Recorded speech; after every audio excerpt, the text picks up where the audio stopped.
Rehefa feno 12 taona ve dia azo lazaina hoe efa lehibe satria nahoana? Mahaleo tena ny 12 taona afaka miteneny hoe mahaleo tena. Mahaleo tena ny 12 taona afaka miteneny hoe mahaleo tena satria voalohany aloha izy manakara-panondro efa olon-dehibe azo lazaina hoe olon-dehibe koa le 12 taona dia efa afaka mahaleo tena. Rehefa feno 12 taona dia tokony midika hoe feno fahamatorana ianao satria hoe eo ny âge exact omenan'olona tsirairay zany hoe efa tokony ho matotra. Laha amiko aloha dia mbola tsy azo lazaina hoe olon-dehibe izy satria ny antony mbola avy niala sakana le olona zany mbola avy niala sakana izy dia mbola tsy matotra. Izay zany anaovako azy hoe mbola tsy azo lazaina hoe olon-dehibe izy. Zany indray aloha zany dia mieritreritra hoe raha mbola feno 12 taona izy tsy voatery hoe olon-dehibe akory satria miankina amin'ny nitaizana azy io miankina ihany koa amin'izay mpitaiza sy ny mpanabe azy teny anivon'ireo sekoly maro isan-karazany ireo. Aminao tokony azo fahefana rehetra ve ny tanora anankiray rehefa feno 12 taona sa tokony hiandry eo amin'ny 12 taona? Inona koa no mety ho antony Raha araka ny lalàna aloha zany ny tanora feno 12 taona dia efa manana ny zony manokana gasy dia hitako hoe inona ny amalena anazy. Izy aloha tokony hiandry like 12 taona ihany satria na dia hoe mahaleo tena izy mbola tsy dia tena azo lazaina hoe matotra ao zany raha ohatra hoe efa ilainy amin'ny resaka arak'asa le izy dia efa tokony omena fahefana feno izy fa ao ny olona sasany na feno 12 taona ary mbola miankina amin'ny ray aman-dreny. Ny andro raika amby 20 taona aloha izy vao tokony azo fahefana feno noho izay antony niteneniko teo izay. Ho ana manokana dia aleo feno 12 taona mihitsy vao omena fahafahana sy fahalalana tanteraka ny tovovavy na ny tovolahy anankiray amin'izay mantsy izy efa mba nahita traikefa na ihany koa farafaratsiny nandalo lalana misimisy kokoa ahafahany miatrika an'izay olana mety hitranga eo amin'ny fiainany ary afaka ihany koa mizaka tena izy manoloana an'izay rehetra mandalo amin'ny fiainany manokana izay.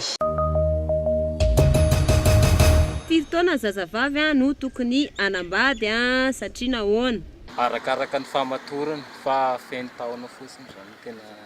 Amiko aloha eo amin'ny 14 taona eo miakatra satria amin'izay izy mba afaka mba efa maro ny zavatra hitany raha ohatra ka efa any amin'ny 14 taona izy vao manambady dia efa nahita expérience bebe dia afaka mijery zavamisy rehetrarehetra. Eo amin'ny 15 eo ny vehivavy ny tokony anambady satria eo izy zany dia efa mahita sady hoe izao ny fomba hitondrako ny fiainako na ny rendrarendra sy ny ana rehetra rehefa vita tany aloha eo efa hoe misokatra ny sainy hoe hiatrika ny fanambadiana sy ny tokantrano zany. Tena tsara aloha dia ety amin'ny 20 taona makatika izy ny tokony anambady satria izy izay teneniko izay hoe mbola tsy matotra izy nefa ny tokantrano mila olona matotra vao tokony hatantana izany tokantrano izany. Rehefa manambady ve dia midika hoe olon-dehibe sy mahaleo tena? Tsy voatery satria le fahamatorana tsy voafaritra hoe rehefa manambady dia matotra no. Tsy midika aloha hoe olona matotra no manambady satria indraindray mety ho accident no nahatonga anazy hanambady na fanerenana tsy haiko dia tsy azo lazaina hoe olona matotra ny olona manambady. Satria zany miditra amin'ny resaka fanambadiana dia efa feno zany ny fahamatorana sady eo koa zany hoe ny olona manambady dia hoe olona miroso amin'ny fahalebiazana. Mahaleo tena izy matoa izy manambady zay dia fantany hoe tokony ho zakako ny zavatra ho tokantrano. Mahaleo tena izy matoa fa tsy mipetraka amin'ny ray aman-dreny manko izy amin'izay dia efa azo lazaina hoe mahaleo tena.